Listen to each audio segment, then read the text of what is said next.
Ya, sudah terlihat belum?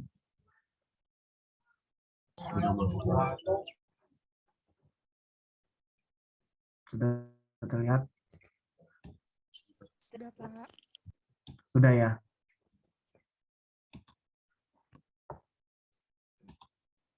Baik. Industrial hygiene atau IH atau apa AH atau HI, hygiene industri ya. Jadi kalau di bahasa Inggris kan industrial hygiene, kalau di Indonesia kan hygiene industri. Jadi apa yang dimaksud dengan industrial hygiene? Halo? Halo? Lu masuk lab. Halo? Tolong di mute kalau yang nggak ini mengganggu. Apa yang dimaksud dengan industrial hygiene? Jadi industrial hygiene itu suatu keilmuan ya di dalam suatu, sebetulnya dia agak unik juga ini, dia bisa jadi masuk di kesehatan kerja, bisa juga di safety, tapi memang arahnya dampaknya ke health ya, health and environment. Jadi bukan ke safety, tapi health environment, dia tengah-tengah ya, jadi middle gitu kan. Jadi menjembatani antara lingkungan dengan kesehatan. Jadi industrial hygiene itu intinya itu tadi, mengidentifikasi, mengevaluasi dan mengontrol daripada toxic substances, harmful physical agents di lingkungan tempat kerja atau di lingkungan secara umum. Ya. Ini profesinya ada, yaitu sertifikat industrial hygiene ya, CIH, itu ada profesinya juga, terus kursusnya juga ada ya. Jadi ini sebetulnya semacam kayak ilmu tentang pengukuran-pengukuran di dalam lingkungan ya, lingkungan kerja maupun lingkungan umum. Yaitu yang diukur tentang toxic substances, substansi yang beracun atau substansi yang hazard ya, hazard substance, maupun yang harmful physical agents.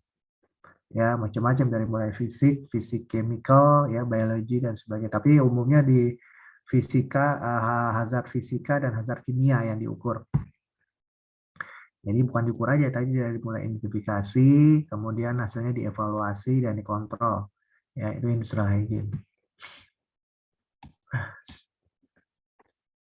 Nah, ini contohnya, misalnya melakukan penggunaan Surgical Mask atau apa masker ya. Tapi sekarang kan masih pandemi ya, masih pandemi, penggunaan untuk masker sebagai salah satu komponen untuk mencegah infection control ya, infection control. Nah ini juga dipakai ya pada masa pandemi ini, pandemi influenza sekarang COVID ya. Ini, di mana selama pandemi dia memakai masker ya, itu salah satu dari cara daripada melakukan kontrol dari industrial hygiene. Masuk memberikan rekomendasi daripada pemakaian suatu alat ukur maupun alat PPE atau Protective Personal Equipment. Nah, toxic substances tadi apa yang diukur ya? Jadi, tadi saya bilang ada chemical, bisa juga microbial agents ya, ataupun harmful physical agents atau biofisik ya, atau hazard fisik seperti noise, radiation. Nah, ini ergonomic repetitive motion ini masuk di harmful physical ya. Kemudian ada hold cold environment. Nah, itu seperti ini ya. Mungkin ada juga tadi radiasi sudah, noise sudah, ergonomic environment ya, termasuk chemical, luas ya. Jadi cukup luas ya, chemical ada cukup luas, termasuk microbiology aja. Tapi pada umumnya mengukur kimia dan fisika ya. Kalau mikrobiologi nggak terlalu ya dalam lingkungan kerja secara umum. Ya tentunya ini hubungannya ke disease of worker ya. Tadi saya bilang dia ilmunya berdiri sendiri, dia tidak masuk di health ya, tidak masuk di kesehatan kerja ya. Tapi dia sebetulnya bridging antara ilmu lingkungan atau dampak lingkungan ke kesehatan.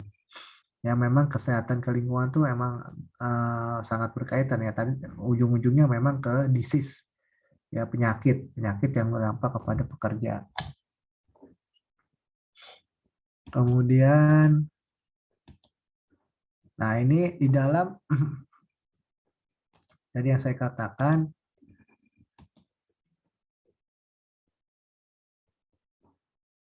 masih terlihat ya.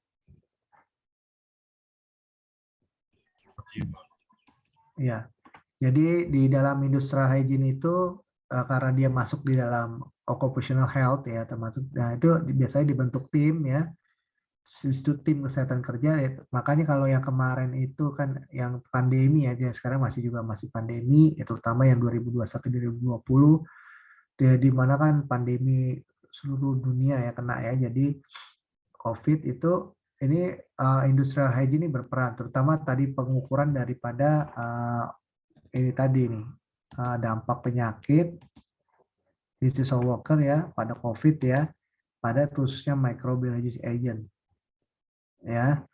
Jadi dibentuk tim. Nah timnya ini tentunya terutama kalau yang berkaitan dengan biologi ya tentunya banyak di tempat kerja yang berhubungan dengan sumber-sumber virus ya, bakteri ya, tentunya di hospital paling banyak ya, hospital. Nggak mungkin di industri kimia ya, kalau kimia tentunya berhubungan dengan kimia ya hazardnya.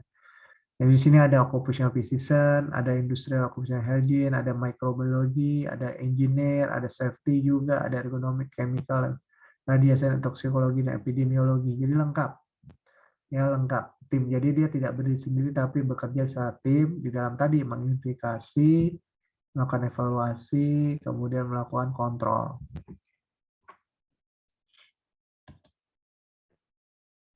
Jadi subjeknya apa sih istilahnya, subjek yang diukur atau difokuskan pada industrial hygiene, yaitu kita harus membuat pertanyaan dari apa itu, bagaimana banyaknya, dan dan apa yang dilakukan ya. Jadi ya tentunya mengidentifikasi hazard ya, mengidentifikasi hazard. Nah hazardnya apa? Misalnya tadi tentang microbiology atau hazard chemical. Nah itu harus yang melakukan identifikasi itu harus punya pengalaman, kemudian juga bisa juga dari sumber-sumber dari studi ataupun dari klien. Klien itu maksudnya gini, sumber-sumber saya kayak kimia itu kan dia ada pabriknya. Nah itu kita minta sumber datanya dari pabrik, biasanya dari MSDS ya, Material Safety Disaster. Kemudian melakukan evaluasi dari hazard, itu memonitoring atau sample collection dan analysis ya. Misalnya kalau di rumah sakit ya tentunya mengsampel misalnya di bagian tertentu ya, di bagian rumah sakit, misalnya di hospital untuk rawat inap khususnya ataupun di ruang operasi atau ruang IGD ya, sampel udara di ruang situ apakah nanti dari udara itu kan ada diserap ya, berapa jam itu ada alatnya, terus nanti dibiarkan di suatu agar apa suatu apa sih dia ada cawan petri untuk pengembangan bakteri di situ. Nah itu dilihat nanti biasanya sih terlihat bakteri ya, kalau virus nggak mungkin, karena kalau virus tidak mungkin dibiarkan di suatu agar-agar biarkan cawan petri ya. Kalau yang udah pernah dulu dapat biologi ya SMA, nah, ini paling bakteri ya.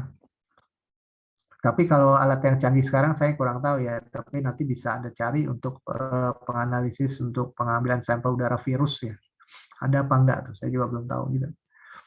Kemudian control of hazard. Nah, ini setelah dapat daripada identifikasi, dievaluasi seberapa banyak hazardnya yang dapat, kemudian ada ukurannya, tentunya ada ukuran kuantitatifnya, misalnya berapa besar jumlah kumannya per wilayah, per luas ya, misalnya per meter persegi atau per meter kubik. Nah itu baru dilihat dari sisi standarnya, misalnya gitu. Ya, kemudian setelah itu kalau misalnya tinggi ya tentunya harus dikontrol lewat apa? Misalnya lewat engineering atau administrasi yang udah kita bahas ya awal-awal dulu. awal-awal molekuler ya, atau work practice atau manajemen ya. Administrasi work practice hampir sama ya, tapi kalau administrasi udah lebih luas. Work practice itu kayak SOP ya, kemudian PPE, PPE itu APD. Nah, ini tipikal-tipikal contoh-contoh daripada masalah-masalah industrial hygiene yang sering ditemui di tempat kerja ya. Misalnya melakukan survei flooded building for mold. Apa nih? Survei flooded building for mold. Kemudian health hazard survey in factory. Nah, ini juga sering juga melakukan survei hazard kesehatan di pabrik ya. Terutama yang pabrik yang mempekerjakan banyak orang ya. Contohnya apa? Pabrik-pabrik yang padat modal ya. Kalau pabrik yang banyak robot ya tentunya orangnya nggak ada. Tapi kalau pabrik yang padat orang di situ, contohnya apa? Di Indonesia masih banyak menggunakan Banyak, Pak. Contohnya kayak industri pabrik rokok, Pak. pabrik rokok, apalagi udah pernah belum ke Anda ke pabrik rokok? Tekstil, Pak. Tekstil, benar. Ya, terus apalagi? Itu kalau tekstil banyak tuh daerah Kerawang, kemudian apa tuh Cikampek kok daerah apa? Subang ya, Subang tuh banyak tuh tekstil. Saya pernah ke situ banyak banget dan pekerjaannya banyak kan wanita ya, wanita tekstil. Saya nggak tahu tekstil kenapa banyak wanita, mungkin karena teliti kali ya. Pabrik rokok banyak di Jawa Tengah atau Jawa Timur ya, itu banyak pabrik rokok di sana, karyawan juga banyak ya. Nah ini health hazard survey nih, yang lebih yang berkaitan dengan pandemi ya. Jadi memang saya bilang dari awal pandemi ini mengajarkan kita banyak sekali pelajaran-pelajaran, terutama kalau dikaitkan dengan K3, waduh banyak banget ya contoh-contoh bagus dari pandemi ini yang bisa kita angkat dari topik K3-nya. Ya, kemudian indoor air quality bersama ya, termasuk indoor air quality itu tadi. Ini ada pelajaran sendiri ya, indoor air quality. Jadi kalau kita masuk ke pelajaran industrial hygiene, kita dapat indoor air quality. Apa tuh indoor air quality? Itu tentang kualitas udara dalam ruang. Contohnya di tempat ruang kerja ya, tempat ruang kerja yang tertutup. Contohnya apa? Indoor air quality.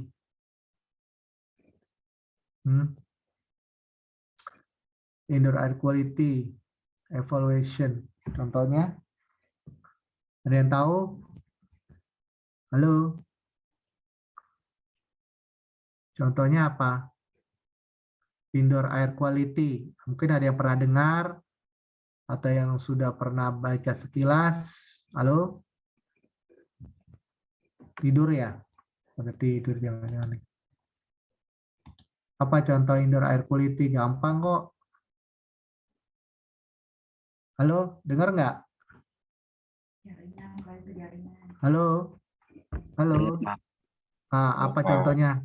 Contoh nggak apa-apa, salah nggak apa-apa. Orang nggak dimarahin kok. Ngobrol aja, kita ngobrol. Indoor air quality, mungkin ada yang sudah pernah baca sekilas atau sudah pernah dengar dari kuliah-kuliah dosen lain. Indoor air quality gampang. Indoor quality itu kualitas, kan namanya indoor. Indoor apa? Outdoor, indoor. Indoor itu kan dalam ruang tertutup kan. Air, udara, quality, kualitas. Ya, memang istilah-istilah K3 banyak bahasa Inggris, makanya kamu suka nggak suka, senang nggak senang harus bisa bahasa Inggris atau ngerti lah bahasa Inggris gitu. Ya, jangan bahasa pamanukan atau jadi harus bisa lah sedikit seketik gitu in English gitu ya. Jadi harus bisa gitu ya, walaupun bisa bahasa Arab juga ya bahasa Inggris juga lah, sentuh-sentuh dikit. Jadi indoor air quality itu kualitas udara dalam ruang. Jadi contohnya banyak ya, kayak di perkantoran, sekolah, ya, pabrik yang di kantor ruang tertutup. Nah, itu indoor quality. Terlebih kalau di situ banyak pekerja yang bekerja di dalam ruangan tertutup, kemudian pakai AC. Nah, berhubungan biasanya dengan pendingin udara.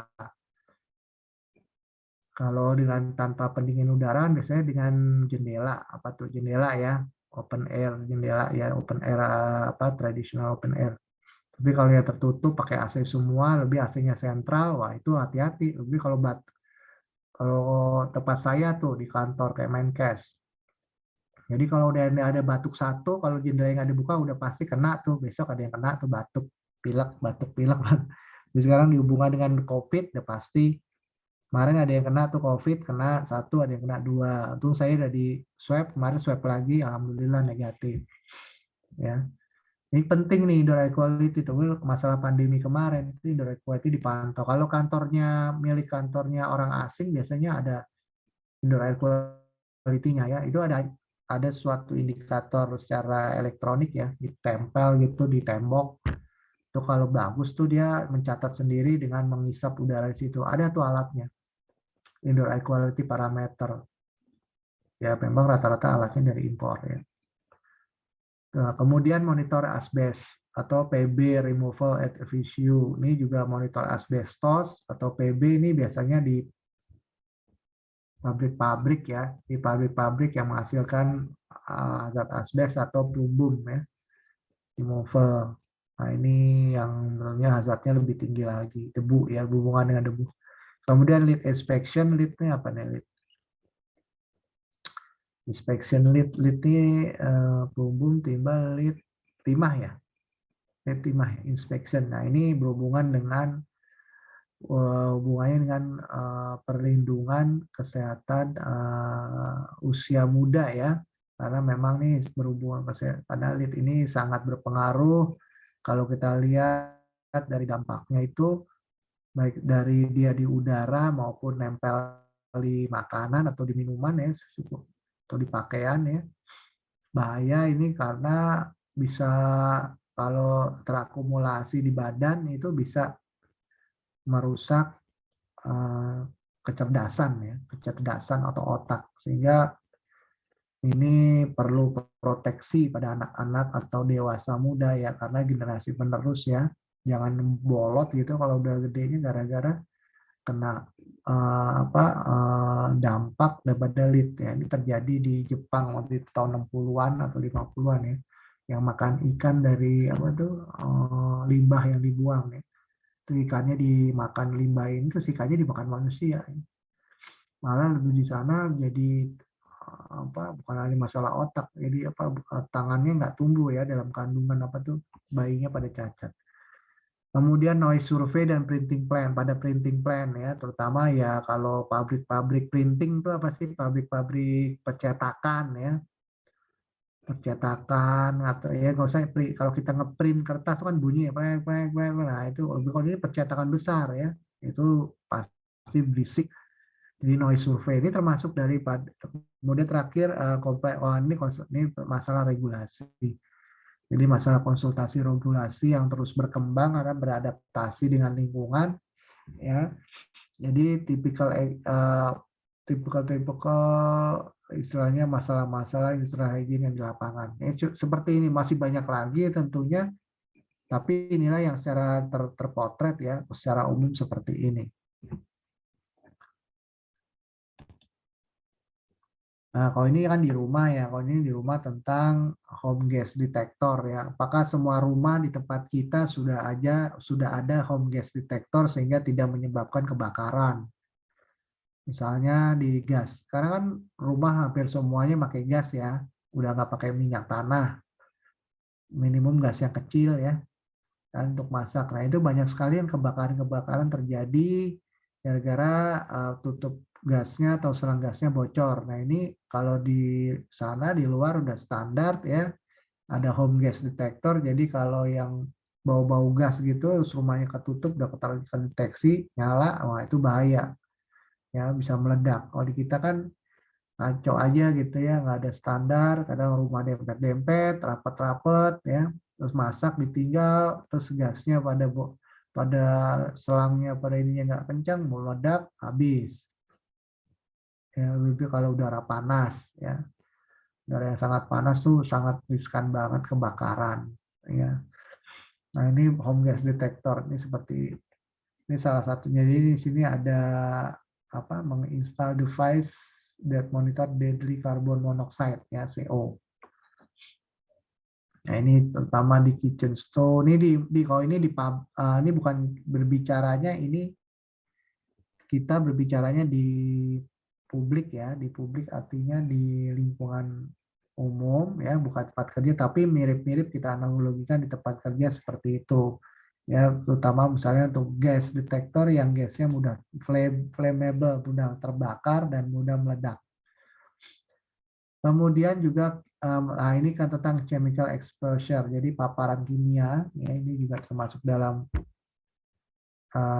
keilmuan industrial hygiene. Nah, itu dilihat ya. Jadi kemarin kalau kita berbicara bentuk bahan kimia dalam apa tadi tuh, dalam kuis ya, kemarin pada kuis itu jawabannya kan pada kemana-mana itu ya. Bentuk kimia ya ini das, volatil, metal, ya pesticide ya, ataupun das. Bentuk kimia tuh ya itu tadi debu, bisa menguap, ya volatil kompon, bisa berbentuk apalagi debu menguap, vapor ya, bisa juga berbentuk mist, kabut, kemudian berbentuk metal ya, chemical, bisa berbentuk pesticide. Nah, ini bentuk-bentuk bahan kimia kemarin di kuis kan ada munculnya seperti ini. Ya, jangan lupa tuh bentuk chemical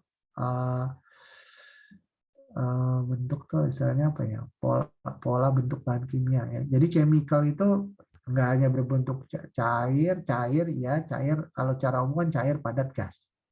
Tapi semuanya bisa, kimia tuh bisa cair, bisa padat, bisa gas. Kalau padat misalnya das, ya das padat tubuh kecil ya, organik yang bisa terbang. Kalau volatil menguap, tadi gas. Metal padat, ya. Pesticide itu biasanya cair, ya herbicide itu cair atau berbentuk cair itu bahasa Inggrisnya apa tuh? Bentuk water. Ya. Nah ini mengukur chemical exposure ya. Contohnya kalau yang menguap benzen, itu kenal banget benzen ya, dan ethylene oxide nih, karena dia menguap. Ini bahaya kalau menguap ini nggak kelihatan, tiba-tiba bahannya mudah kebakar. Nah itu ngeri kalau nyala api. Makanya kan kalau di tempat pom bensin Anda nggak boleh menyalakan apa HP ya katanya. Karena HP itu kan ada apa sih istilahnya, ada koneksi elektronik ya, koneksi listrik ya, pancar radiasi. Sedangkan udara di sekitar SPBU itu mengandung benzen. Nah kalau kita lihat cirinya benzen itu kan mudah menguap, dia mudah menguap dan dia mudah sekali terbakar, terpercik api. Ya. Nah makanya dia nggak boleh kita merokok ya, sudah pasti merokok sekitar pom bensin. Itu nama juga kalau merokok di situ di pom bensin sama aja kita nyerahin nyawa gitu aja ya. Itu sama nyalain HP gitu ya. Ngeri juga itu. Ya gara-gara orang meleduk di situ ya. Kalau meleduk cuman meleduk apa ya? Meleduk kardus kecil nggak apa, meleduk satu tangki minyak solar bensin gitu ya, kata kena semua ya. Dan bisa nyamber gitu kan. Bahaya. Nah, ini contoh-contoh industrial hygiene ya. Ini contoh pekerjaan industrial hygiene, dia sedang melakukan pesticide ya. Nah, perlu diingat bahwa di dalam industrial hygiene itu kan tadi saya bilang, di dalam dia mengukur. Jadi istilahnya gini, untuk mengetahui bahwa suatu lingkungan, dampak lingkungan itu buruk ya, lingkungan termasuk lingkungan kerja, kan kita harus mengukur. Misalnya lingkungan buruk itu apa? Misalnya berisik ya, atau noise, ataupun panas ya, yang berdampak baik kepada kesehatan ya, disease. Tentunya kan harus ada ukuran. Kita nggak bisa tuh panas. Ukurannya berapa sih panas? Kan pasti berapa derajat, berapa suhunya. Misalnya di atas 40 derajat panas. Ya nggak mungkin 40 derajat dingin gitu kan. Nah, aneh juga ya. Kalau 40 derajat dingin, waduh aneh juga tuh.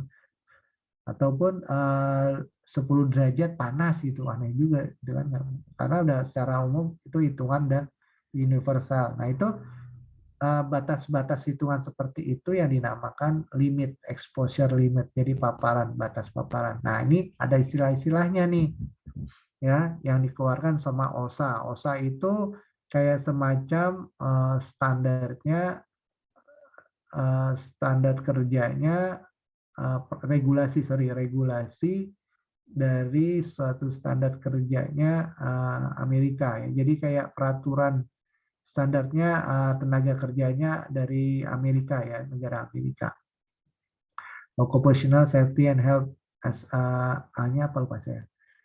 Occupational Safety and Health Assessment atau apa saya lupa. Jadi itu OSHA ya. Kalau ASGI, nah kalau ASGI itu American Konferensi Industrial Hygiene. Jadi di Amerika Serikat juga. Jadi suatu lembaga independen ya, bukan pemerintah nih. Kalau OSHA pemerintah.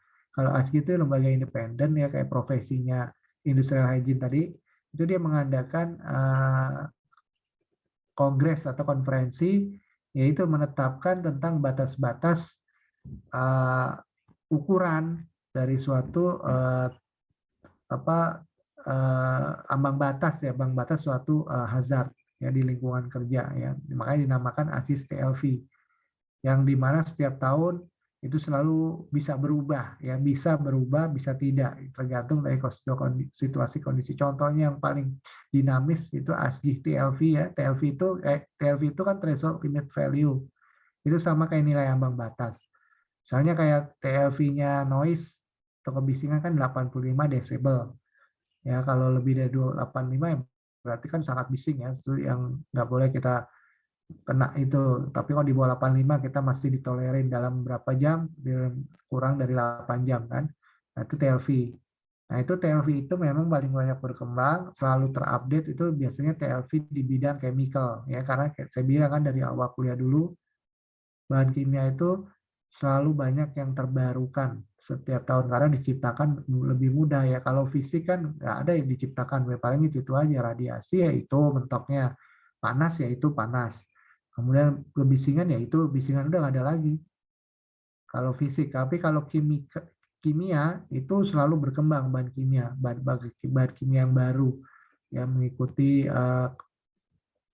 perkembangan ilmu bahan atau material ya. Material itu selalu baru, sehingga kadang itu tadi yang saya bilang juga dari awal, MSDS-nya atau lembar bahan keselamatan bahan tersebut dari bahan kimia itu belum ada. Ya belum ada, maksudnya belum diukur atau belum dicari tentang safety limitnya juga gitu. Dari ciri-ciri khas fisiknya, termasuk ciri khas kimianya sendiri, maupun dari aspek dampak ke biologi gitu ya. Nah, jadi exposure limit itu saya katakan di sini adalah suatu istilah-istilah yang kamu harus tahu ya, kayak PELS. PELS ini permissible exposure limit, yaitu ini istilah yang diperbolehkan ukuran, misalnya PELS itu misalnya tadi 85 desibel. Nah, itu dibolehkan bahwa terpapar 85 desibel dalam 8 jam di tempat kerja itu. Kalau style itu dia short term, jadi nggak boleh lewat dari 15 menit. Misalnya tadi suatu kebisingan, stylenya tuh misalnya 95 desibel. Nah, itu 95 desibel kan waktunya nggak boleh 8 jam, lebih harus kurang 8 jam. Nah, itu 15 menit itu maksimum. Jadi Anda di situ nggak boleh lebih dari 15 menit. Kalau 15 menit dianggap, karena kalau ini kan berdasarkan penelitian ya. Jadi dianggap kalau lebih dari 15 menit di tempat kerja yang stylenya sudah teratur ya, atau stylenya ada, tuh bisa mengakibatkan dampak kesehatan akut ya. Ataupun selling. Nah, kalau selling lebih ini lagi. Selling itu batas atas ya. Jadi selling tuh, jadi misalnya ledakan-ledakan tuh, misalnya bunyi ledakan, misalnya kayak dinamit diledakkan dor gitu kan, selling tuh nggak langsung tinggi. Nah, batas tingginya itu nggak boleh dilewati, dan itu tidak boleh dilewati. Kalau Anda dilewati bahaya, Anda harus istirahat ya. Ini banyak kan sih memang kalau kayak gini, style selling PELS ini banyak di bandara ya, petugas-petugas di bandara tuh yang mana kebisingannya sangat tinggi. Kemudian B itu hubungannya ke biologi, exposure industri, biasanya ke dampak dari bahan kimia dan dampak biologi ya. Kalau fisika jarang, dia namanya biologi ya, berarti di B-nya ya. Jadi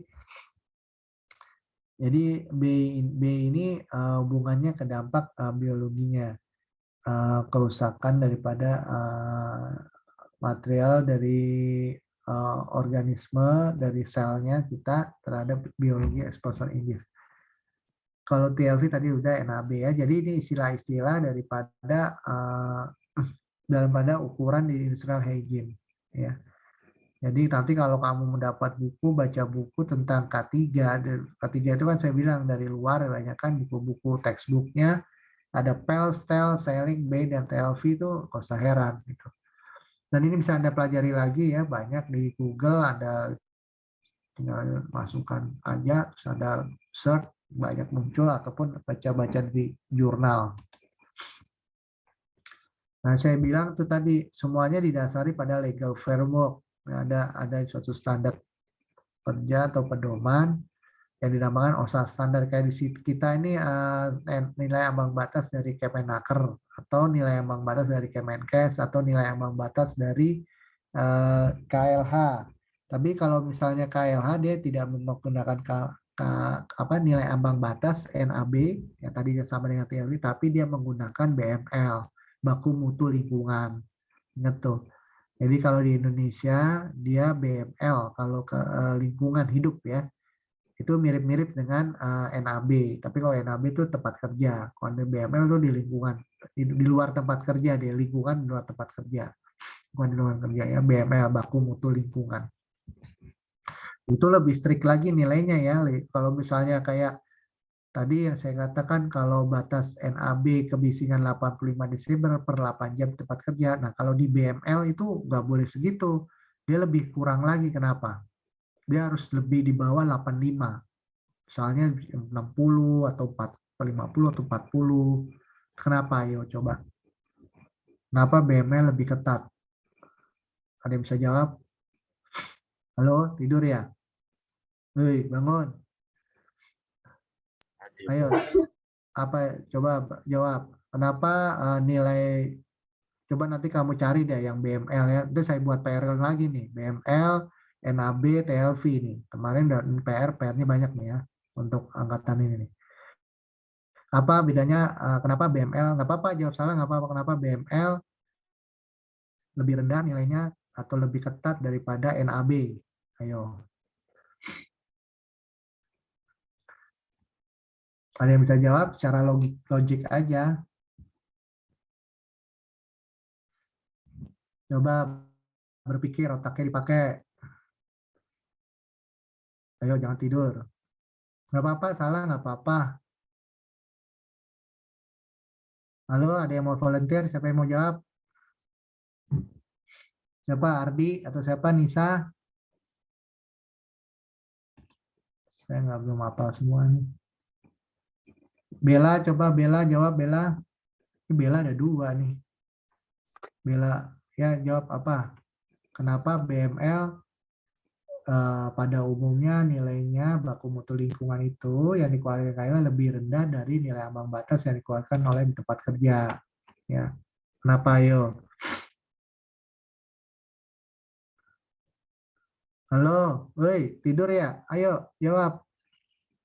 Pak, saya coba mau jawab, Pak. Saya silakan. Tapi kalau salah nggak apa-apa ya, Pak? Dimarahin. Kan tadi saya udah bilang. Kan tadi saya udah bilang. Makanya dengerin. Ayo, coba jawab. Kalau BML itu kenapa lebih rendah? Jadi baku mutu lingkungan itu kayak untuk batas di area situnya doang, bukan ambang batas maksimal. Kalau ambang batas maksimal kan nilainya lebih besar karena itu udah maksimal, nggak boleh lebih dari ambang batas. Kayaknya sih kayak gitu, Pak. Iya boleh, cuman maaf ya. Boleh, cuman memang jawabannya belum. Ini nggak apa-apa. Ayo siapa lagi? Ntar saya benerin. Oke, saya hargain pendapatnya. Ayo yang lain. Siapa tadi siapa ya? Saya nggak ngeliat nih. Tadi siapa ya? Ardi, bukan? Nuri, gimana Nuri Prisma? Farah. Farah ada dua juga. Bella ada dua. Farah ada dua. Farah Lutfia atau Farah Mutia, monggo. Atau Irsyad. Jacqueline. Jacqueline, apa Jacqueline? Saya yang jawab, Pak. Oh, kamu lagi? Kamu tadi udah? Udah, Pak. Nah, yang lain, yang lain. Ayo, kenapa tadi Muhammad Milda? Kan saya buatin PR lagi nih. PR jadi banyak nih. Ayo, nggak apa-apa salah. Mau jawab doang kok. Ya Allah. Ayo, yang tadi cowok, sekarang yang cewek. Ayo cepat volunteer. 1, 2, 3. Cepet nih, mau selesai nggak kuliahnya?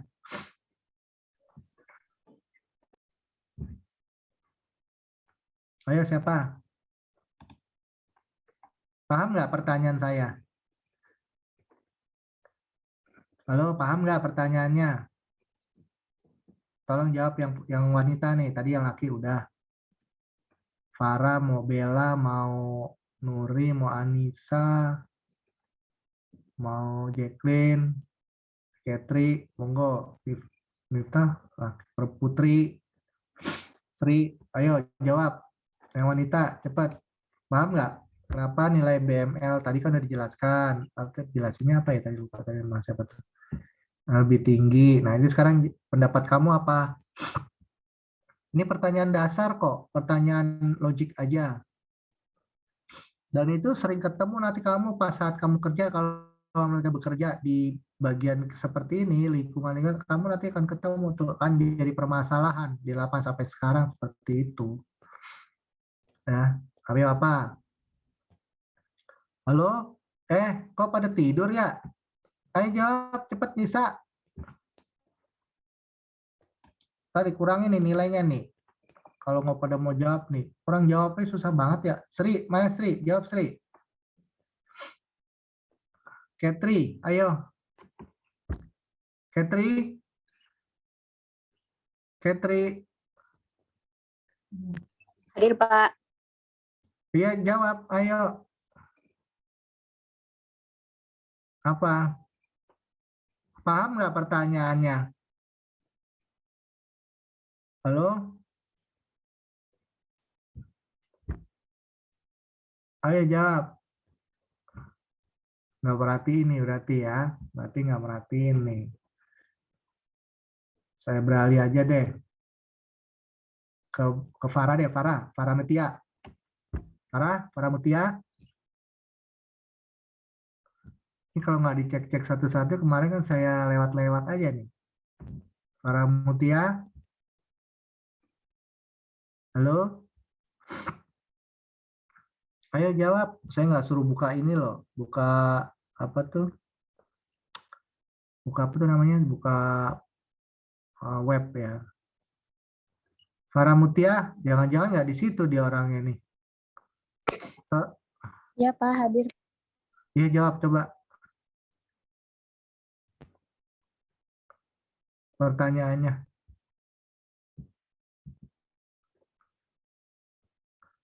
Oke, lewat ya. Berarti Farah Lutfia sekarang. Farah Lutfia. Farah Lutfia.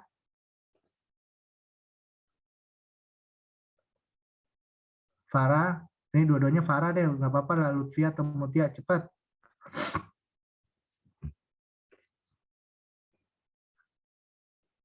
Halo? Bella atau Bella? Ya cari ya. Anda cari jawabannya ya. Jadi, saya nggak mau tahu nanti kalau ini PR ya. Tambah lagi tugas. Ya, kita lanjutin. Tadi saya udah bilang kenapa BML itu ini selalu lebih ketat daripada standar di tempat kerja. Kenapa? Logik aja kalau jawabannya nanti ada cari sendiri, itu nanti jadi PR bisa juga keluar di UAS. Ya, nanti PR-nya ditulis ya sumbernya dari mana, peraturannya apa. Kemudian ini Federal Asbestos Regulation. Nah, ini ada regulasi daripada peraturan asbestos ini dari peraturan di negara Amerika Serikat sana ya. Dan ini ada untuk asbes itu ada PL-nya 0,1 F per cc 8 jam TWA. Nah, itu maksudnya apa tuh? Jadi artinya 0,1 per cc itu ada ukurannya, dia pakai alat ukur per 8 jam. Jadi untuk 8 jam tuh nggak boleh lebih dari 0,1 per cc. Time weight average, jadi rata-rata PL-nya. Nah, excursion limitnya itu dalam 30 menit juga nggak boleh lebih dari 1,0 F per cc ya per 30, jadi batas atasnya. Nah, ini yang dinamakan daripada undang-undang tadi atau peraturan dari asbestos ya, karena asbes ini udah jelas masuk di dalam Permen PP juga ya, di dalam PP tentang penyakit akibat kerja ini kan menyebabkan penyakit paru ya, asbes. Nah, ini juga ada exposure assessment dan monitoring ya. Nah, ini ada regulated area-nya, ada protective equipment, ada hazard communication, ada medical surveillance, ada record keeping, competence area, dan ada ini nanti kamu kalau nanti di K3 kamu bikin ini nih, bikin tentang SOP seperti ini nih, regulasi dari mana, terus protective equipment-nya apa, hazard communication jenisnya gimana, medical surveillance-nya gimana. Ini kamu karena kamu SKM kan nanti harus tahu nih kayak gini-gini. Ya. Makanya kalau siapa yang suruh masuk K3 ya K3 seperti gini, mempelajari tentang hazard ya. Jadi segala bentuk. Ini bisa ada sumber-sumbernya, makanya sering baca buku. Nah, kalau dari bahan kuliah aja nggak cukup ya. Kalau saya dulu jadi bahan kuliah, jadi kamu harus banyak sering ke perpustakaan. Kalau ke perpustakaan sekarang udah boleh kan, udah masa pandemi, udah berarti mungkin di Tamrin nggak ada, mungkin ke perpustakaan lain di universitas lain yang banyak buku-buku K3-nya baca tuh. Ya, K3 kan nggak hanya di Tamrin aja, banyak di UI ya, di Jakarta, kemudian di UHAMKA saya nggak tahu ya. Jadi yang saya tahu di Indonesia Esa Unggul itu ada.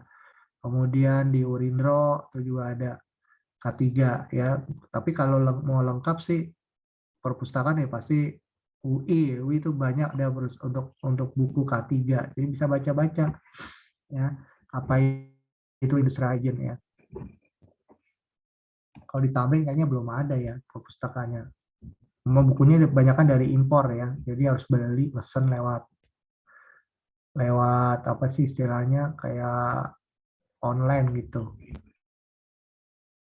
Nah, ini ada standar benzen yang saya katakan. Nah, benzen ini kan juga mengandung hazard tinggi ya, bahaya tinggi juga untuk potensi hazard yang harus diatur regulasinya ya, ukurannya. Ini tuh ada pelnya itu 1 ppm 8 jam, dan kalau dia 5 ppm itu 15 menit style ya, short time. Jadi dalam 15 menit nggak boleh terpapar orang, maksimum 15 menit dan hanya maksimum 5 ppm itu maksudnya ya.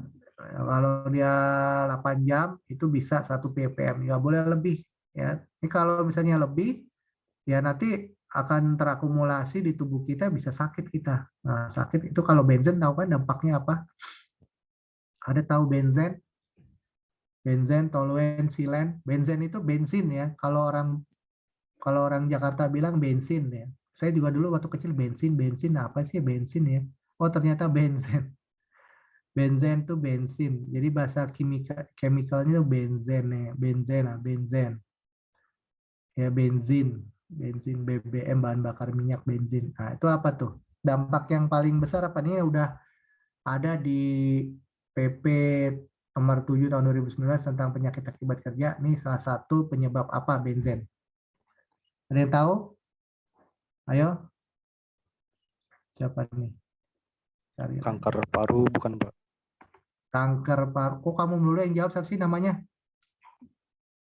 Iya. Zidan. Ya. Jidan ya, nggak apa-apa. Kok aktif banget Jidan ya. Kalau yang lain kok diem aja ya. Mana Jidan? Kanker paru kata Jidan. Oke, yang jelas kankernya bener ya Dan. Tapi bukan kanker paru Dan. Ya. Kanker apa yo? Ada yang tahu bisa memperbaiki Zidan? Bener kanker ya. Itu bahaya. Itu memang udah dia kalau dinotasi jadi gini, di internasional itu ada standar tentang bahan-bahan kimia yang memang dipelajari menyebabkan cancer. Namanya international cancer apa gitu. Itu kalau kita kuliah di MIPA kimia ataupun di teknik kimia tuh orang udah tahu tuh. Jadi benzen ini dapat notasi nomor 1 gitu. Notasi 1 tuh artinya memang udah diyakini dari sisi penelitian itu yang dia berdampak pada kanker. Ya, makanya hati-hati kalau itu bisa buat penelitian tuh. Kalau orang yang bukan suka ya, orang yang bekerja di area seperti daerah minyak dan gas ya, kayak di lapangan, kayak di SPBU itu kan menguap ya. Itu kan terhirup ya. Makanya harus sebetulnya kalau yang kerja di SPBU itu nggak boleh nggak pakai masker, harus pakai masker walaupun bukan pandemi harus pakai masker. Kita pun juga sebenarnya harus pakai masker karena karena bensin itu menguap masuk dalam tubuh kita. Itu bisa merusak apa? Tadi katanya kanker paru. Kalau kanker paru, benzen itu jadi saya bilang waktu awal ya, jadi setiap bahan kimia itu punya keunikan. Dia senangnya di mana? Di dalam tubuh manusia. Jadi kalau kebetulan kalau di benzen ini dia tidak di paru dan jadi dia senangnya di Darah ya, Pak? Nah, di darah. Di darah. Dia menyebabkan kanker darah. Nah, kalau kanker darah kan Anda tahu sendiri. Contohnya apa? Banyak ya kayak leukemia, anemia, ya itu kanker darah. Dan kita kalau udah kena kanker darah, aduh, susah. Itu harus transfusi darah, ya. Itu bahaya tuh orang yang kerja di SPBU tuh. Makanya kamu kalau misalnya SPBU tuh harus pakai masker terus, walaupun bukan karena pandemi loh, ya karena terhirup itu kan menguap. Makanya kasihan orang-orang yang bekerja di SPBU tuh, kan masih muda-muda seumur kamu tuh, seumur anak saya. Makanya rata-rata kan nggak bertahan lama tuh, paling setahun juga ganti orang situ, udah sakit-sakit gitu. Karena teman saya ada tuh waktu kuliah dulu, tapi udah bapak-bapak ya. Tapi alhamdulillah sehat sih, mungkin karena udah pensiunnya dini kali ya.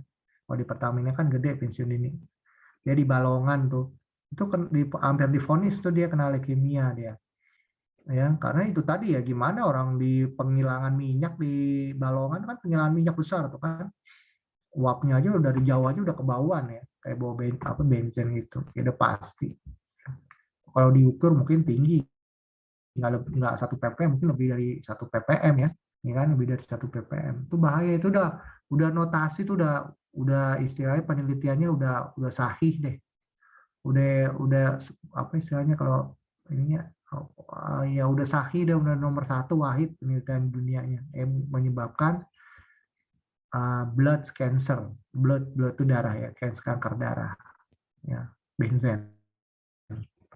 Udah pasti hati-hati kamu kalau nanti misalnya lulus bekerja di tempat kerja yang mengandung bahan kimia benzen, waduh itu hati-hati ya, harus pakai masker terus menerus. Dia kan dia nguap, jadi harus nguap tentunya jadi dia terhisap, emang benar lewat paru terhisap, cuman dia tidak senangnya di paru, dia senangnya di sel darah, dia itu masalahnya.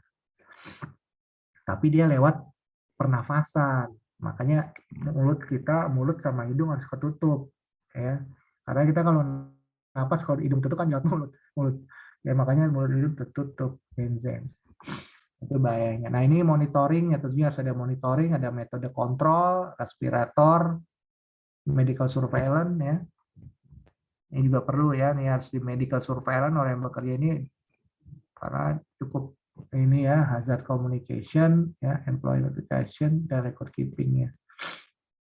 Jadi ya susah ya, negara kita ini kan negara lagi membangun.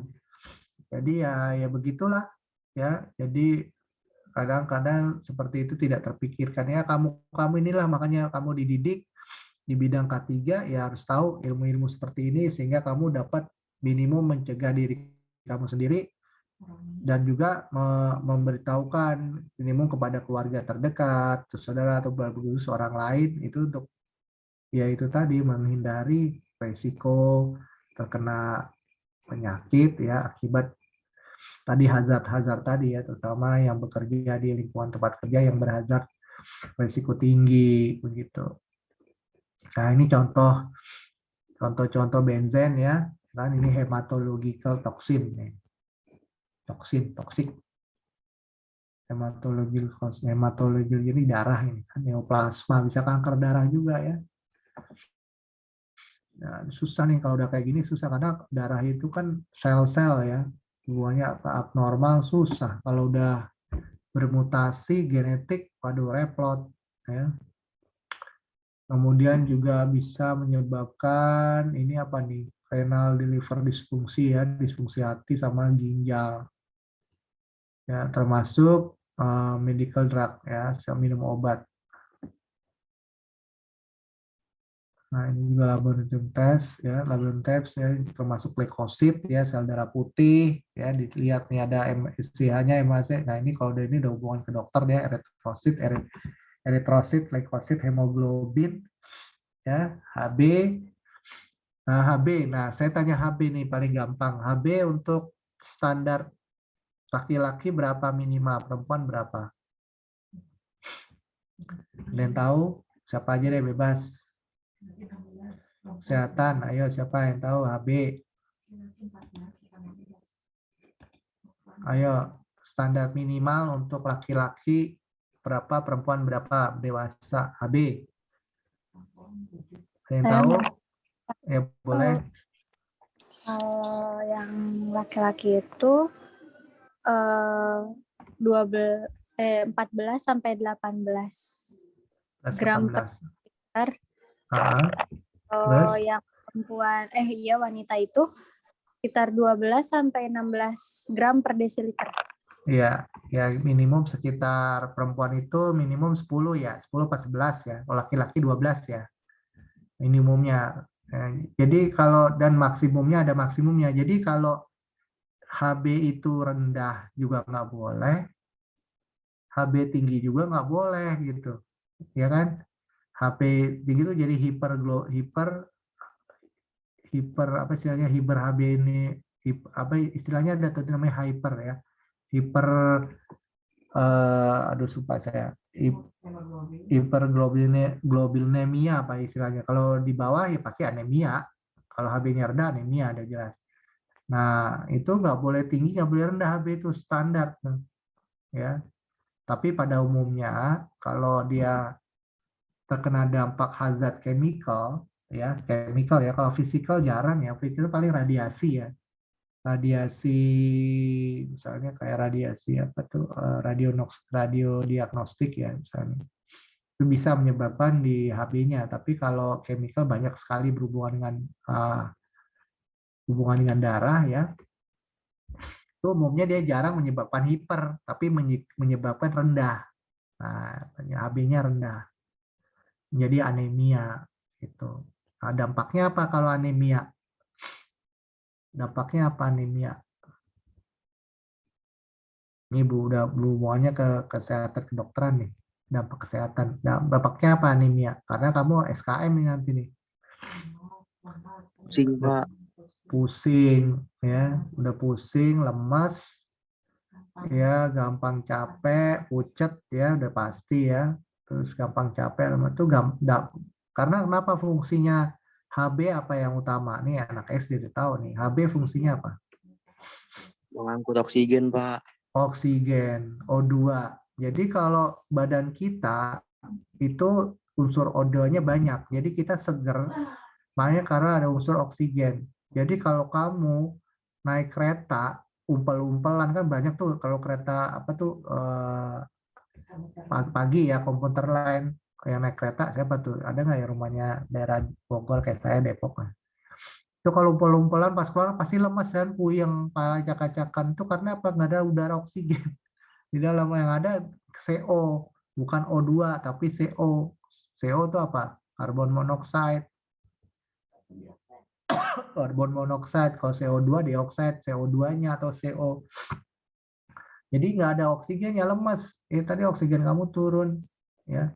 Saya pusing. Nah, itu akhirnya bisa pingsan ya. Kalau belum makan tambah lagi perut kosong pingsan. Karena udah HB-nya nggak bisa ngangkut, oksigennya minim, bahaya ya. Kalau dampak seterusnya seperti itu ya lama-lama rusak ya. Karena di tubuh kita adalah suatu metabolisme keseimbangan. Kalau salah satu unsur ada yang kurang bagus kan dibenerin sama unsur yang lain. Kalau unsur lainnya nggak bisa menyanggah atau menompang ya pasti rusak tubuh kita. Ya, nah seperti itu. Jadi oksigen itu ya penting. Ya makanya orang yang ada terapi oksigen kan namanya ya, yang kayak menghirup oksigen murni itu sebetulnya selain untuk katanya untuk kecantikan ya, pemulihan supaya kulitnya bagus itu sebetulnya dampaknya aja ya. Sebenarnya itu tadi kita meningkatkan regulasi daripada tubuh kita supaya oksigennya banyak ya masuk dalam tubuh.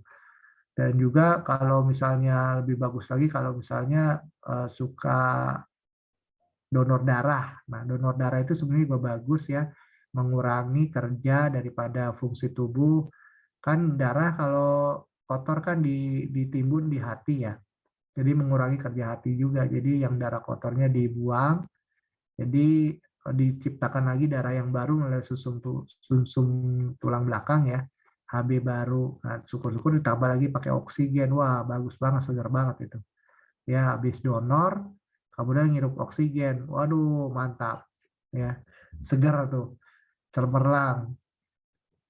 Ya. Nah, seperti itu ya. Coba bayangkan orang dalam bekerja yang minim oksigen, lagi tempatnya juga, wah pokoknya nggak higienis dan sebagainya, makanya industrial higienis kan. Nah itu gimana coba ya dari sisi kesehatan ya. Nah itu yang seperti lebih sekarang pandemi ditambah dengan virus, waduh tambah lagi ya, MHB-nya lebih rendah lagi kan, tambah dengan virus, dimana virus kemarin yang COVID Delta itu mengurangi daripada darah ya, darah itu tidak, katanya penelitiannya saya juga baca sekilas itu bisa mengakibatkan kepada darah tuh tidak lancar ya, merusak juga struktur darah ya, itu jadi darah tidak lancar. Nah itu kan bahaya, membuat kekentalan darah. Nah seperti itu ya, jadi paham ya. Jadi ini sangkut pautnya kepada kesehatan memang istilah itu. Nah ini benzen standar. Nanti Anda juga bisa baca sekilas ya tentang monitoringnya bagaimana. Ini monitoring dari satu bahan kimia ya, tadi dari benzen ya, tadi monitoring lewat udara, bisa personal, bisa area, bisa real time, bisa laboratorium analisis, termasuk noise ya, termasuk lead. Kalau lead dengan SRF, radiation, hot and cold. Jadi setiap hazard tuh punya metode sendiri untuk dimonitor dengan alat ya, misalnya dengan alat ya, equipment khusus ya. Saya pernah lihat tuh alatnya memang impor ya, cukup mahal, rata-rata buatan Jepang, Jerman ya, USA ya. Sebetulnya nih kalau kamu mau megang jurusan, kan nanti di K3 lulus, kamu mau mendalami industrial hygiene bisa. Nanti kamu belajar ke alat-alat. Saya nggak tahu salah satu dosen di Hemat Tamrin itu ada yang dari pusat K3 Naker. Nah itu ada alat-alat, kamu bisa pinjam tuh praktikum alat-alat monitoring lingkungan kerja. Bisa tahu, minimum tahu dulu ini alat apa, untuk mengukur apa, untuk mengukur apa gitu. Ini untuk mengukur chemical, ini untuk mengukur kebisingan, ini untuk mengukur getaran. Nah nanti kalau bisa syukur-syukur bisa nyoba praktikum di situ. Nah tanya tuh sama bidang akademik, ada nggak Bu praktikum penggunaan alat ukur lingkungan kerja? Wah bagus tuh. Itu kalau kamu ikut kursusnya tuh lumayan, ngeluar duit kan mahal, bisa 1 juta 2 juta. Tapi kalau ada mata kuliah itu terus bisa diadakan, bisa ke pusat K3 Naker tuh tempatnya di Jalan Ahmad Yani situ tuh, depannya Universitas Jayabaya. Pusat K3 situ. Nah, itu datang ke situ. Ada kok salah satu dosennya di Tamrin, Pak Agus, yang orangnya kumisan tuh, dokter. Baik orangnya tuh, minta itu aja ke sana, melihat alat-alat ukur lingkungan kerja. Nah, itu minimum tahu alat ukur kebisingan seperti apa, alat ukur radiasi, alat ukur temperatur panas dingin, ada semua di sana. Nah, ini contohnya nih alat ukur noise ya. Jadi jangan heran nih alat ukur apa ya, dipegang-pegang nggak jelas gitu. Ini namanya alat ukur untuk ini ada tulisannya, kalau ada tulisannya kok noise survey meter. Nah, ini ada juga atau chemical, ini ada ininya nih, ini ada kayak cartridge ininya nih biasanya ini kimia nih. Ini campuran nih kimia. Ini ada yang di batch tuh kayak semacam dipakai dijepit di baju depan. Ada juga kalau ini dipakai pinggang, ada juga yang kita pegang, macam-macam bentuknya. Nah ini seperti ini ada juga. Nah ini kalau yang lebih komplit dia pakai seperti ini. Ini ada saluran oksigennya karena tertutup. Kemudian ada alat ukurnya di sini ataupun di pinggang sini. Tahun 93 ya. Nah ini kalau ini untuk alat ukur mikrobiologi sampling. Biasanya kalau kayak gini sih untuk mikrobiologi sampling ini seperti saya bilang bukan untuk virus ya, biasanya untuk bakteri ya. Biasanya di perusahaan-perusahaan makanan tuh sering banget ya kalau kamu nanti kerja di perusahaan makanan itu biasanya harus ada tuh namanya monitoring sampling lingkungan kerja dengan mikrobiologi. Nggak mungkin kan makanan ditumbuhin jamur atau bakteri, pasti dikontrol terus ruangan. Saya pernah masuk ke perusahaan makanan itu Bogasari ataupun permen ya, permen Mentos ya. Waduh, itu steril banget ya. Jadi orang sebelum masuk disemprot dulu sebelum COVID ya, tahun 2000-an lah. Jadi kita harus bersih, pakai baju khusus ya. Ya karena walaupun permen ya dimakan tapi tetap pembuatannya harus steril ya, alat-alatnya sampai bersih itu, alat-alat buat masaknya itu, buat masak atau buat memproses permen itu dibersihin terus. Ya, steril bersihin terus sampai lantai, dinding lantai, sudut-sudut lantai itu harus bersih. Ya, karena itu tadi kan buat dijual kan quality product. Nah, ini hubungannya kepada ISO 9000 ya tentang quality product. Jangan sampai tercemar jamur atau bakteri ya, jijik ya, istilahnya nggak higienis. Nah, ini ada tes antrak. Antrak tahu nggak tes antrak? Siapa tahu penyakit antrak? Companies hire private firm for antrak test. Ada yang tahu penyakit antrak? Ini perusahaan yang meng-hire pihak ketiga ya, meng-hire tuh mengontrak pihak ketiga untuk melakukan tes antraks. Antraks apa antraks? Ada yang tahu? Bakteri ya Pak? Hah? Bakteri ya? Antrak bakteri iya, tapi penyakit pada apa? Antraks. Ada yang tahu? Sekarang mau kurban nih. Hewan ternak, Pak. Hewan ternak. Ya, antrak tuh pada hewan ternak. Sapi gila, penyakit sapi gila. Ya. Kamu harus tahu nih istilah-istilah ini. Kan ada tuh di PP yang kemarin juga ada penyakit antrak ya. Jadi kalau penyakit antrak banyak di mana? Di pekerjaan, lingkungan pekerjaan apa? Tadi sudah bilang Peternakan, Pak. Peternakan. Iya. Jadi K3 itu kamu jangan berpikiran di industri mulu ya. Industri kimia, kamu juga bisa kerja di tempat lingkungan kerja yang berhubungan sama makhluk hidup lain. Hewan misalnya, ternak, ada ya. Jadi kamu situ misalnya nanti mungkin ada yang rezekinya kerja di perusahaan peternakan, sapi ya, kambing ya, ataupun kuda ya, itu biasanya. Nah kalau hubungannya sapi, kuda, kambing tuh terutama sapi ya, kerbau sapi itu antraks tuh, terkenal penyakit antraks, penyakit sapi gila. Jadi dia memang bakterinya tadi bilang bakteri ya, benar, tapi kan bakteri di mana gitu kan. Jadi bukan penyakit, kalau sekarang kan yang lagi heboh kan kurban ini kan di hewan ternak kan penyakit mulut kaki ya, PMK ya, penyakit mulut dan kaki ya, mouth and apa istilahnya kaki itu bahasa Inggrisnya, mouth and snake disease ya, bukan. Jadi antrak itu emang sapinya jadi sapi gila gitu, ngeri. Jadi kayak anjing gila, sama kalau kita. Yes, ya Pak. Hah? Kayak rabies gitu. Jadi kita kalau kena itunya dia, bukan kegigit ya, kena air liurnya dia juga, itu hati-hati, kita bukan gila, kita mati malah langsung. Kitanya mati ya, bisa meninggal kita, bisa karena itu sangat, kalau di sapi itu kan kuat ya badannya. Jadi gila, iya sama kayak anjing gila. Kalau anjing gila kita kegigit kan juga bisa mati kita kalau nggak kuat kita ya, karena rabies ya, benar. Tapi kalau sapi kan nggak menggigit ya, cuman air liurnya itu dia bisa mati, sapinya mati juga karena antrak. terkenal kok. Dan lihat aja di search di Google Anthrax. Ya, saya juga heran tuh di Amerika Anthrax dari grup band Anthrax dulu waktu saya masih muda kok grup Anthrax jadi grup band. Grup band Anthrax di Amerika dulu. Ada aja ya orangnya seniman. Jadi Anthrax itu penyakit sapi gila. Beda sama sakit kuku ya, kuku mulut. Ya tetap metode of control ya. Jadi ini metode of control daripada misalnya kerja nanti di peternakan ya, tentunya harus ada engine control, administrasi control ya, ini sama. Ya Anda bisa baca lah. Kalau engine control ya berhubungan dengan engineering rekayasa ya, teknik ya, seperti ini nih contoh negative pressure ya.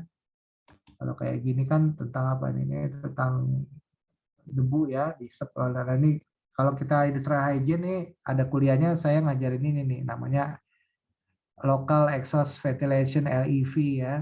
LLEV, local exhaust ventilation. Jadi kayak penyedot udara dalam ruang ya. Kayak menyedot debu, dia prinsipnya kayak penyedot debu ya, debu karpet atau apa, tapi dia untuk ruangan khusus. Jadi ada bentuknya khusus, penyedotnya bentuknya kayak gini nih. Terus dia ada pipanya ke atas dan dibuang di tampung, macam-macam bentuknya. Biasanya kalau debu-debu gitu ruangan tuh ya tadi kerja di tempat pabrik yang ruangan yang berdebu tinggi ya, debunya ini contoh kalau di itu ya di Bogor ya. Di Bogor itu ada pabrik apa tuh? Di Cilengsi. Cilengsi, Cibinong Cilengsi. Ada yang tahu? Pabrik apa tuh? Cibinong Cilengsi. Terkenal pabrik apa? Kita sering pakai dijual kok. Pabrik apa? Ada yang rumahnya di situ nggak? Halo, di Bogor Cibinong. Ada tahu nggak pabrik apa situ? Halo, halo. Mati ya? Pabrik apa?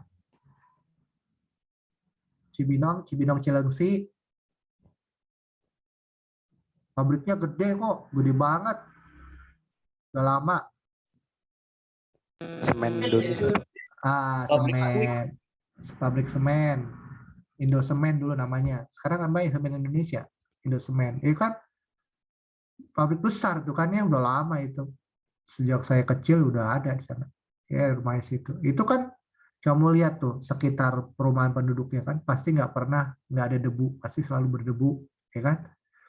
Yang gimana nggak berdebu orang berapa ratus kilo mungkin bukan kilo lagi kali ton kali ya buat batu kapur digerus jadi semen ya.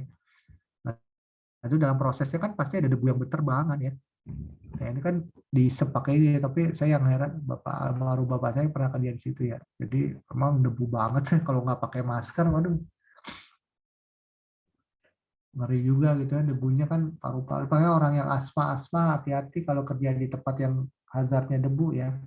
Tapi kalau dia asmanya kambuh, kalau dia kena debu dikit langsung sensitif. Waduh, susah kerja di tempat yang lingkungan kerja berdebu tinggi ya, kayak di pabrik semen itu. Kalau pabrik semen udah nggak mungkin lah, kalau nggak mungkin berdebu, pasti berdebu ya mau apapun. Karena kan yang digerus kan sumber bahan baku kapurnya itu kan nggak hanya gram per kilogram, berton-ton itu sana. Tiap hari menghasilkan berapa sak semen. Ya itu biasanya menggunakan SLV. Atau menggunakan negatif. Nah, kalau negative pressure containment nih artinya nih, ya sekarang ini kayak ruangan-ruangan yang dibuat negative pressure itu supaya apa yo? Ada yang ngerti nggak nih? Negative pressure containment ini sama membuat tekanan dalam ruangan menjadi negatif. Maksudnya apa ya? Ada yang tahu? Ada yang tahu?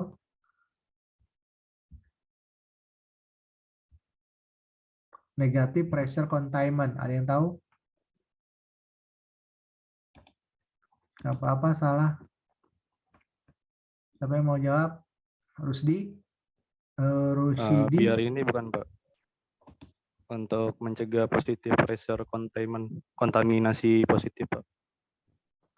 iya, eh, iya memang kalau kita gini, kalau kamu lagi duduk sekarang kamu lagi dengerin saya nih duduk di ruangan, itu kan positive pressure ya, artinya jadi ini tekanannya di jadi positifnya itu bukan positif, di ruangan kamu tuh dinolin gitu loh, tidak ada udara sama sekali gitu.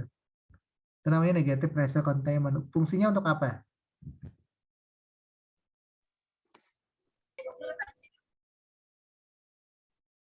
Fungsinya untuk apa tuh?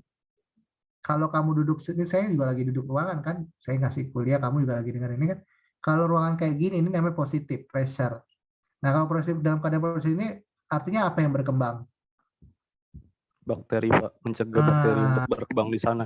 Betul, betul. Jadi, mungkin di sekitar kamu, yang kamu sedang duduk dalam ruangan nih, di masing-masing, mungkin aja di situ lembab keadaannya, ya bisa juga panas, ya bisa juga dingin, ya tapi itu positive pressure, jadi tekanannya positif standar gitu.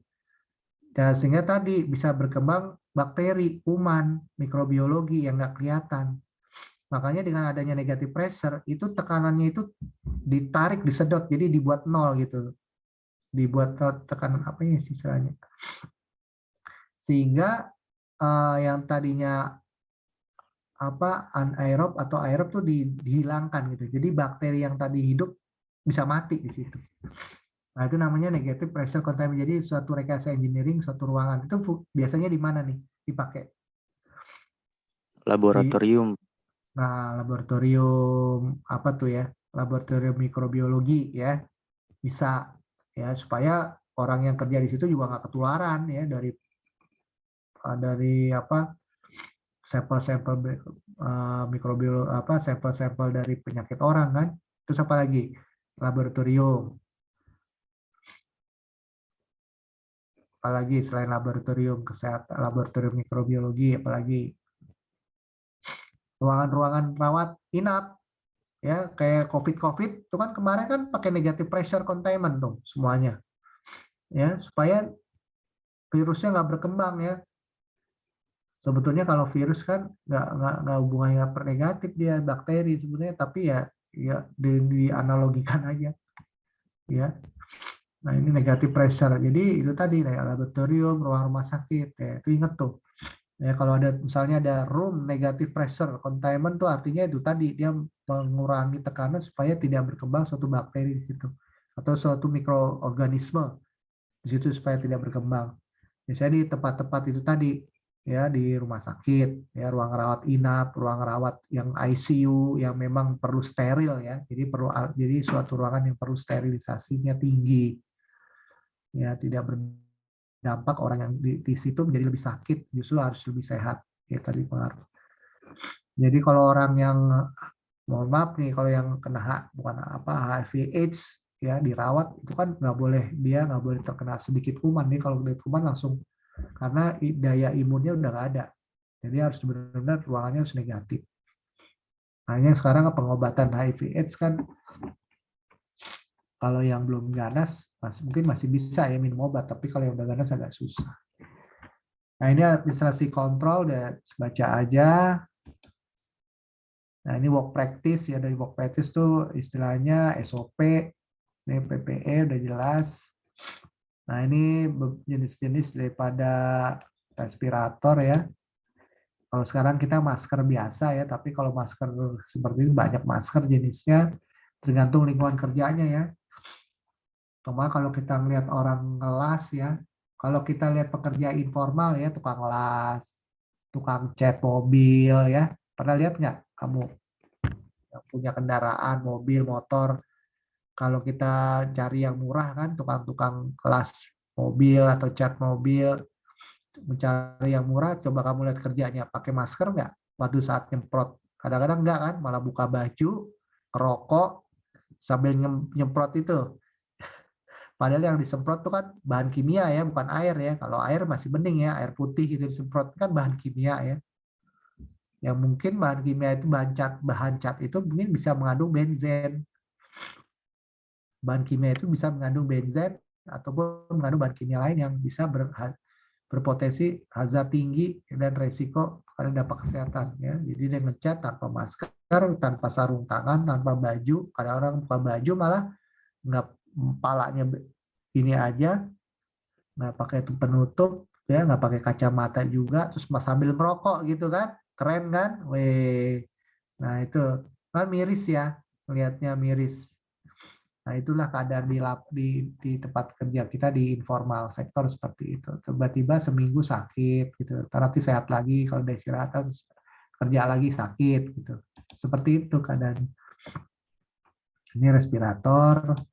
Ya, nah, ini terutama hazard communication. Jadi dalam industrial hygiene itu ada namanya hazard communication. Ini banyak ya pelajaran tersendiri sebenarnya.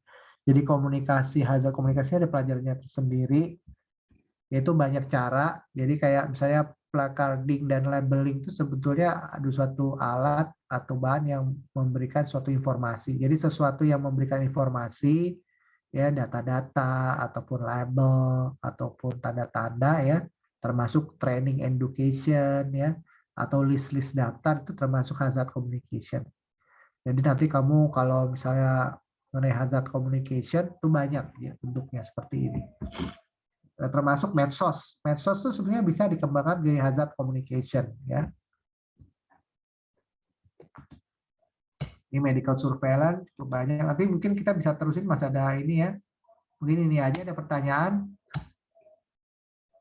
Nah, mengenai tugas yang kemarin ini bisa Anda baca ya, karena udah ini saya stop aja. Udah 1 jam. Silakan dibuka ininya. Kemarin saya memberi tugas untuk menambah nilai UTS. Itu kemarin membuat itu ya, sistematika tentang inovasi. Judulnya bukan inovasi ya, inovasi itu temanya. Ya, temanya ya arti ya, dan yang lain ya. Temanya inovasinya apa? Misalnya tadi tentang kamu baca dari suatu studi pustaka, misalnya pengembangan model hazard communication tadi ya.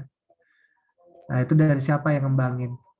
Nah, itu kamu lihat latar belakangnya apa gitu. Latar belakang itu kan minimal 2 halaman ya. Jadi latar belakangnya misalnya pengembangan medsos dan bla bla bla bla bla sebagainya, itu bisa mengarah kepada perubahan perilaku dan sebagainya. Ini contoh ya, misalnya pengembangan hazard communication melalui medsos.